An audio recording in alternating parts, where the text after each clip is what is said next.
What's up, guys? Coming to you today with a full slate of MLB playoff action on Tuesday, October 7th. We're going to give out plays on both MLB games on the slate. I'll give you my favorite underdog pick of the day and my massive lock, my pick that regardless of price, I think is the best chance of cashing today. We're also going to give out props on every single game, so slam that like button and subscribe to the channel to make sure you keep seeing these videos every single day, and let us know your thing in the comments. I personally read and answer every comment I get. Check the pinned comment throughout the day to see our favorite picks, and you should definitely check back a couple of times throughout the day to see if there are any changes with injury news coming out and starters being confirmed. Yesterday, guys, we were looking pretty good there for a minute, but the Chiefs find a way to eventually give that one up and lose flat out one of the dumbest football games you'll ever watch. Mahomes throwing a pick six, the Chiefs defense being completely terrible, as well as Trevor Lawrence looking terrible, then throwing two of the best passes of his life in crunch time, then running in a touchdown after falling down on the snap. All that was after Butker kicked the ball out of bounds on a very important kickoff, so just tons and tons of dumb stuff in that game. The Chiefs deserve to lose, and they do find a way to lose. We did have Kelsey there over 39.5 receiving yards at minus 125. That was a nice win. Took us a little bit to get there, but we end up covering that number pretty comfortably. He also found the end zone, so anyone who took that touchdown prop on Kelsey as well cashed that one as well as his receiving yards. So a very good day out there for Kelsey bettors. We had Mahomes under 21.5 rushing yards at minus 115, and I don't know what got into these two guys, but both him and Trevor Lawrence both ran the ball like crazy the entire game. Something pretty out of character for these two guys if you look at what they've done so far this season. So that was pretty weird. On the baseball side, we had the Dodgers at minus 130. That one felt great. They hold on for the 4-3 win despite the Phillies putting up 2 runs there in the bottom of the ninth. Both starters were solid, but Snell was lights out, allowing only 1 hit and striking out 9 over his 6 innings. So very, very good stuff there for the Dodgers. We still have Terang to get an RBI in his current game, and the Brewers are putting into the Cubs, so maybe he'll have another chance here, but that one's looking pretty tough there as our big dog of the day. But our massive lock of the day came through. We had Freddie Freeman 1+ hits at minus 200, and he got a hit for us. Also had an RBI, so overall a very good day for him and a solid cash for us once again on our lock of the day, which continues to run pretty freaking hot. So that was what happened yesterday, guys. Let's dive into the only 2 games we have to break down here on a not very busy Tuesday of just sporting action across all the major sports. We can't wait for NBA season to start up, and then we'll have lots of games every single day. But right now, we're going to hop in and look at this MLB game. And first up, we've got an afternoon showdown between the Seattle Mariners and those Detroit Tigers. The Mariners come into this game probably not too upset to have the series be 1-1. When you lose game 1, you got to win game 2 at home, and they did find a way to make that happen. Now, it was a very, very close one, a 3-2 win, but when you come out on top, Julio Rodriguez there lifting the Mariners over the over the Tigers there, a big win there. We liked what we saw, generally speaking, from the Mariners pitching staff. I mean, they won in a game where Skubal was starting. That's pretty impressive. Castillo did walk 4, but didn't give up a run over his 4 2/3 innings of work. Brash was the only guy to give up any runs in the game, but overall, it was a very, very solid day out there for the Mariners on the mound. So I'm sure they're not too upset about that. At the plate, they came with 8 hits, only 3 runs. They did have that 1 error, so mistakes that can be cleaned up. I'm sure they'll be hoping to play a little bit cleaner game there defensively. Had to be stoked with what they saw from the top of the order. Hits from at least 1 hit, 3 hits there from Polanco. But yeah, hits from at least the top 4 hitters there in the batting lineup. That's pretty good stuff. Now, in this game, they've got to be hoping the bats can warm up a little bit. I mean, they've scored 3 and 2 runs over their first couple games, so that's a little bit rough. They're going to hand the ball in this one to Logan Gilbert, hoping this young 28-year-old can have a pretty good start out there. He finished the season strong, ended up 6-6 overall, a 3.44 ERA. Obviously wasn't available for, a big chunk of the season, but his last time on the mound, 5 innings, 4 hits, and 2 earned runs against the Dodgers while striking out 5. Pretty good work. The Mariners did lose that game 5-3, but he threw the ball great, and he's given up 2-1, 2-1, and 1 earned runs over his last 5 starts. Didn't exactly face a murderer's row over that stretch, but he threw the ball really, really well and has been taking care of business. Now, his last start against the Tigers was all the way back on July 13th, and he was very good in that outing. 5 1/3 innings, 6 hits, 2 runs, neither one of which were earned. He also struck out 9 and gave up 2 walks and 0 home runs in that game. So a very, very solid start. We did see the Mariners win that game 8-4. So all very positive in terms of history here for Logan Gilbert. And the kid's coming off a major injury. This season hasn't been as good as last season, obviously, but I'm expecting very, very good stuff from him here in this start against a Detroit Tigers team that has looked a bit offensively challenged. I don't really think there's any way around that. Now, the bullpen situation for the Mariners here in the playoffs has been fantastic. A 1.74 bullpen ERA is not something you're going to be complaining about. So the entire pitching situation here for the Mariners is looking very, very good for this game. I don't think there's a whole lot of room for concern for them here, especially going against a Tigers team that hasn't hit the ball particularly well. I'm sure we're going to see the Mariners, they're going to be feeling good heading into this game in terms of the pitching situation. Now, the Tigers have to be pretty crushed that they did manage to lose a game where Skubal was starting. You kind of got to win those if you're the Tigers. So we'll see what they can do in this one. Obviously, Skubal was okay. 7 innings, 5 hits, 2 earned runs, and 9 strikeouts, but not the dominant stuff you're used to seeing from Skubal on a nightly basis. So we'll see if they can bounce back from that a little bit. Their bullpen continues to look a bit suspect and didn't have a great day there at the plate. Only 3 total hits there in game 2. So yeah, not great. Not great. We'll see if they've got a bounce back in them here. They're going to hand the ball to Jack Flaherty to make the start. He finished the year 8-15, a 4.64 ERA. He did have 3 straight very important starts there against the Guardians and was pretty good in 2 of them, pretty bad in one of them though. So yeah, a little bit inconsistent, not piling up big strikeout numbers, giving up 1, 3, and 1 earned runs, and also not going very deep into the games, which is also a big concern here when you're looking at the Tigers bullpen.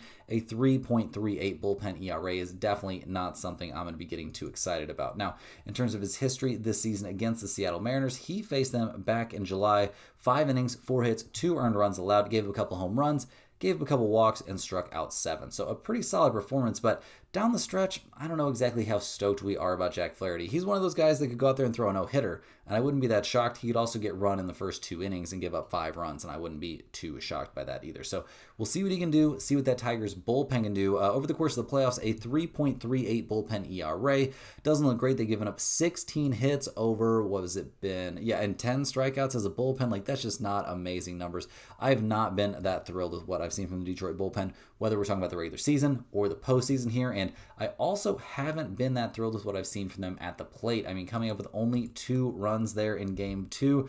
Not a great effort. They did come up with 3 runs in game 3, but yeah, 3 hits in a game. That's pretty brutal. I mean, yeah, hats off, I guess, to the Mariners bullpen, but also this Tigers team has not been very good at the plate down the stretch this season. I mean, the end of the year, 11th in runs scored, 16th in batting average, but that was after being like a top 10 offense for the vast majority of the season. So, looking at the numbers for this game, guys, the Mariners are minus 130, the Tigers are plus 110. We've got a total of 7.5 in this game. The Mariners, 39-41 on the road, 46-33-1 to the over on the road. Detroit, 46-35 at home, 41-35-5 to the over at home. I do lean just a hair towards the over 7.5 in this game. I'm not in love with that play. It won't be making it anywhere near the pinned comment, but a play that has a great chance to make the pinned comment, and this one is the Mariners at minus 130. I definitely would rather be on Logan Gilbert and the Mariners right now than Jack Flaherty. I think the offense has to come out to play at some point for Seattle. I know they're on the road in this one, but I do think this is a game we could see them hit the ball pretty freaking well. So I will be on the Mariners here. In terms of some player props I like for this game, we've had a chance to do a deep dive on the player props side here since we only have a couple games to cover. So we've got a bunch for you. And first up, I like Logan Gilbert over 6.5 strikeouts here at minus 115. A bit of a weird season by his standards, coming off a major injury. It's kind of to be expected, but he's throwing the ball extremely well down the stretch. The last time he faced the Tigers, he piled up 9 strikeouts, so I'm expecting some very good stuff from him in a big playoff spot here against the Tigers team that is definitely not killing it at the plate. So getting to 7 strikeouts is a little bit of a big ask, but I do think we could see Logan Gilbert definitely accomplish that feat. On the Detroit side, I'm going to take Flaherty here under 5.5 strikeouts at minus 150. Isn't a spot I love for Flaherty overall in this start. He hasn't exactly killed it in high-pressure situations throughout his career. While he did have a good start against the Mariners back in mid-July, he's only had 6 or more strikeouts twice out of his last 7 starts, and I don't think he's going to have that long of a leash. Like, if they see him start to struggle a little bit, they're going to get him out of there pretty darn quick. In terms of some hitting props that I like Arozarena here to get a hit at minus 180. The last time he faced Flaherty, he had 2 hits in that game, and that's when he was in the middle of the batting order. Now that he's at the top of the order, means he could even get an extra at-bat in this one, and that definitely gives him a much bigger edge here. And minus 180, not too bad of a price here for somebody to get a hit. I also like Torres here to get a hit at minus 200. He had 2 hits the last time he went up against Logan. Well, the last time he faced the Mariners when Logan Gilbert was starting, he had a hit there in game 2 and is swinging the bat really well with hits in his last 4 games in a row. So another very solid hitting spot, I think. It does make me a little bit nervous, but I do think getting 1 hit in this game is not too out of line there for Torres. I like Cal Raleigh here to hit a home run potentially. Obviously not amazing odds for a home run prop, but with the things this guy has done this season, the price is understandable. He's due to hit a home run for sure, having not hit a home run since he hit 2 back on September 24th there against the Rockies. This won't be making the pinned comment, but I do think it's a reasonable idea here to be thinking about him to hit a home run here in the not too distant future. Now, I also like Crawford here to have 1+ strikeouts in this game at -155. He struck out once in game 2, and the last time he faced Flaherty and the Tigers, he struck out twice and hasn't been swinging it well this season, so we might want to take him to have 2+ strikeouts here at +350. I don't think that is beyond the realm of possibility. Hey guys, hopping here with a quick shout out to the sponsor today and every day's video, and that is StumpTheSpread.com. Click the link in the description to go over there and see the top confidence picks from our entire team of experienced cappers. Right now, our premium members can do daily MLB, UFC, NFL, and college football picks. We also will have NHL hockey. That's coming up very, very quickly. NBA season is right around the corner. Preseason is already going. We'll also be, looking at college basketball here very, very quickly. So it's a great time to get in the mix over there as a premium member at StumpTheSpread.com. Also, guys, you got to get over there to StumpTheSpread.com and get on our free email list and check out all the free things we offer there every single day. In addition to that email list, which is a great resource, we also have exclusive free picks that are only posted there over at StumpTheSpread.com. That's also where you'll find our free-to-use bet size calculator. And that email list, guys, is a fantastic resource. Every single day, you'll be getting one email. It'll have at least one, oftentimes 2 or 3 free picks included in it. Parlays are included in those emails as well. Information on niche sports, betting like golf, NASCAR, WNBA, tennis, all kinds of great stuff like that, and write-ups on all the major sports around the beginning of each season. So it's a great, great resource. All you got to do to get on that email list is click the link in the description, go over to StumpTheSpread.com, and set up a free account. All they're going to ask you for is your name and your email address, and that's going to get you on that email list. Check your spam folder if you're having trouble getting the emails, but it's a fantastic resource. And once you're on there, you're on there. It's a zero effort kind of situation. You get that information every single day. In terms of the results from our premium picks, guys, and our premium picks, a ton of work goes into these predictions every single day. We got a team of experienced cappers over there covering all the major sports. Each guy has over a decade's worth of experience covering his given sport. There's a ton of experience over there, a wealth of experience over there at StumpTheSpread.com, and they're using some very sophisticated tools and algorithms to make their predictions. They're taking a crazy amount of data points into consideration on every single play on every major sport. NBA season will be a big one here with some very exciting stuff coming up. And yeah, MLB has had a great year. NFL is getting the job done. And those premium picks, guys, are coming off of what's looking to be a perfect night. A very, very good night out there for the premium members on October 6th. Our premium capper had Ashby under 6.5 outs. That was a 2-unit play. Cashed that one comfortably. Had Trevor Lawrence over 3.5 rushing attempts. That was only a quarter of a unit, but that was a nice cash as well at some solid plus money. And I'm not sure how he saw that coming, but he definitely did, because that was an easy cash. And he also had the Brewers as a 1-unit play. So that one's looking very, very good. The Brewers are up 7-3 in the top of the 8th. Obviously, that game's not over, but clearly they're in excellent shape. So looking like a perfect 3-0 day there for the premium members on October 6th. So definitely, guys, get over there to StumpTheSpread.com and check out that premium stuff. It's well worth a look. Also, if you're a huge fan of what you're seeing from us here every single day, click that little join button right below the video to become a YouTube channel member. YouTube channel members get early access to all of our videos, get the name up on screen in every single video, but maybe more importantly, they get access to our members only giveaways. We'll be giving away a Stump the Spread hoodie here on the 13th. We gave one away on the 6th. It's still unclaimed, so get in there if you were the winner of the giveaway from yesterday's video and claim that hoodie. But also, if you're just a channel member in general, get down there in the comments. I could end up giving that hoodie, if it goes unclaimed, away to just some random channel member. So definitely get in there if you're interested in a hoodie. But guys, we got to get back to work here. We've got another game to break down. We've got a ton of props on game 2 of the night. And next up, we're going to be looking at the Toronto Blue Jays as they go on the road here to take on the New York Yankees. The Blue Jays have to be feeling great here coming into game 3, heading to Yankee Stadium up 2-0, a 10-1 blowout in game 1, a 13-7 basically blowout there in game 2. Looking really, really good out there for the Blue Jays. I don't think they have anything to be worried about so far in this series. The bats have stayed hot, and that's always kind of been the question mark for this team. Like, they rely on offense. Is offense going to win you a World Series? Well, I don't know if it's going to win them a World Series, but it's got them in great shape in this series because, yeah, 13 runs on 15 hits in game 2. Very, very dominant stuff. Max Fried did not have a good time out there. The Blue Jays pitching situation looked amazing in that game, so really not a lot of negatives to take away from the Blue Jays. I guess they did have an error in that game, so maybe that's not great, but almost everybody that got up to bat in that game had a hit for Toronto, and it was just a crazy, crazy game. So you love to see it if you're a Toronto Blue Jays fan. They come out of the gates looking really, really good, and everything's looking solid here. They're going to hand the ball in Game 3 to Shane Bieber. This 30-year-old right-hander is 4-2 on the season, a 3.57 ERA.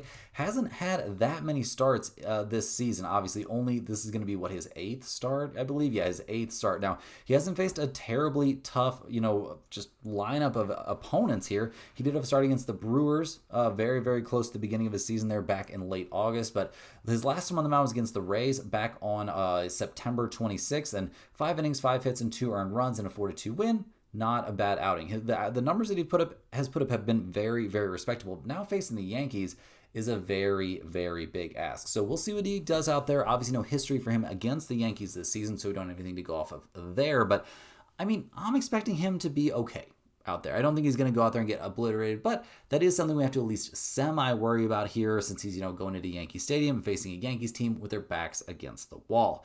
The bullpen here for the Blue Jays has not been great this postseason, but I say that these were not high pressure innings they pitched there in Game 2. And in Game 1, they were very, very good.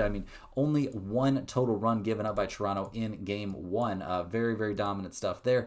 The bullpen really, did a lot of work in that game. It was basically, Gausman went 5 2/3 innings, and the bullpen had to do the rest and only gave up 1 hit over the rest of the game. So that was very, very solid. So we'll see what the Toronto bullpen can do in this one. Offensively, obviously, they're absolutely on fire. They've been one of the best teams at the plate in the majors all season long. We've seen Vladimir Guerrero Jr. do amazing stuff. They finished the year first in batting average in the major leagues, first in on-base percentage, getting on base at a 333 clip, 4th in runs scored. This team can absolutely kill it at the plate. And if you look at their last 3 games, it's nuts. They've scored 13 and 10. Those are the first 2 games of the series against the Yankees. And then they ended the regular season hanging a 13-run game on the Tampa Bay Rays. They are swinging some of the hottest bats imaginable right now. So we'll see what they can do going on the road here to take on the Yankees, who have to be in desperation mode, obviously down 2-0. Things did not go their way at all in Game 2. Obviously, it has to be soul-crushing to see Max Fried go out there and just get absolutely obliterated. 3 innings, 8 hits, 7 earned runs allowed. Yikes. That's about as big of a yikes as you can get. He gave up a home run in that game as well. Will Warren came out of the pen, and he did not look good either. So the Yankees are not in great shape there in terms of the pitching situation. Now, they're hoping they can bounce back a little bit here in Game 3 by handing the ball to Carlos Rodon. This 32-year-old veteran left-hander had a great regular season, 18-9 overall, a 3.09 ERA. His last start was against the Red Sox in that 3-game series against Boston. He went 4 innings, gave up 6 innings, gave up 4 hits in 3 earned runs, gave up a home run, walked 3, and struck out 6 in a 4-3 Yankees win. So well played there, I suppose. Not exactly a dominant outing, but pitched well enough to help his team get the job done. The last time he faced Toronto, it has been a while. It was his first start after the All-Star game, and he went 5 innings, gave up 6 hits, 4 runs, 2 of which were earned, walked 5 and struck out 4. Clearly not looking his sharpest. Now, that was a long time ago, and there were some extenuating circumstances, so we're not going to start that heavily against him, but it is a little bit of a concern, something that has to at least be in the back of our mind. So we'll see what Carlos Rodon can do in this game. I'm not expecting him to be a disaster, but I wasn't expecting Max Fried to be a disaster either. So we'll see what happens. Maybe pitching at home will help a little bit. I am certainly worried about this Yankees bullpen. They've been terrible this postseason as well. It's been pretty abysmal. They've given up the most hits out of any bullpen in the majors this postseason, giving up 23 hits overall. So yeah, not looking great there in terms of the bullpen for the Yankees. Maybe they'll be fine. Maybe pitching at home will help them, but I'm not holding my breath for the Yankees bullpen to have a good time out there. Now, the offense for the Yankees did come alive a little bit late in that game against Toronto in Game 2, but when you're already down so much, putting up those 7 runs late didn't really feel that impactful. Now, a few guys did get going. Judge had a couple hits there, had an RBI. We liked what we saw from Bellinger, of course. Rice hit the ball well, Stanton hit the ball well, but none of that was enough to keep them attached. So definitely plenty of room to be worried here if you are a Yankees fan. Now, over the course of the regular season, obviously the Yankees had one of the most dangerous offenses in the game. They were first in runs scored. They were first in slugging percentage, a .455 slugging percentage. Crazy, crazy work there. Third in on-base percentage. Aaron Judge hit 53 home runs despite being injured. His arm is a little bit of a liability there in the outfield, so that is something to keep in mind. But Overall, I do think the Yankees offense is due for something of a bounce back, and apparently the odds makers think that too, because looking at the numbers here, guys, the Yankees are minus 150, the Blue Jays are plus 125. We got a total of 7.5 in this game. Toronto, 40 and 41 on the road, 41, 36 and 4 to the over on the road. The Yankees, 52 and 32 at home, 46, 36 and 2 to the under at home. Guys, I can't talk myself out of it. Give me the Blue Jays here at plus 125 as a small lean. There aren't a ton of underdog plays out there that we like today. Obviously, it's a very, very short slate, and the Toronto Blue Jays at plus 125 just could end up being our dog of the day because I just think they are very, very live to win this one. I just don't have that much faith in the Yankees to win a game that definitely looks like it could be a shootout to me. So I will also take over 7.5 in this one. I think that's a relatively reasonable spot as well. Will that make the pinned comment? I honestly think it's got a great chance because I think we're going to see plenty of offense in this game. I don't trust either bullpen, so that's really all you need. 2 offenses that should hit the ball, a couple mediocre bullpens. Overs are in order for that. In terms of some player props we like for this game, we've got several for this one as well. And first up, I'll take Rodon under 4.5 strikeouts in this game at plus 110. He did have 6 strikeouts in his start against the Red Sox, but the last time he faced the Blue Jays only had 4. The Blue Jays are obviously seeing the ball great right now, basically not striking out at all the first couple games in this series. So yeah, I have a hard time seeing Rodon here getting to 5 strikeouts. It's not impossible. He could go out there and throw a gem, but I think it's unlikely. And getting plus money on that play definitely makes me like it even more. I do like Bieber here under 5.5 strikeouts at minus 115. The Yankees are a team that strikes out an awful lot, but Bieber hasn't struck out 6 since back in September 3rd. He's faced some bad opponents during his time in the big leagues. No one that's anywhere close to the level of the Yankees, and not in a situation with any pressure like this. So I definitely think his under on strikeouts is extremely, extremely live in this game. On the Blue Jays side, I also like Vladimir Guerrero Jr. to hit a home run potentially at plus 500. Great odds. Obviously, he has a very good history against Rodon in his career and has hit a home run against him already. He's absolutely on fire. I think there's a great chance he hits the ball hard in this game and hitting home runs in Yankee Stadium.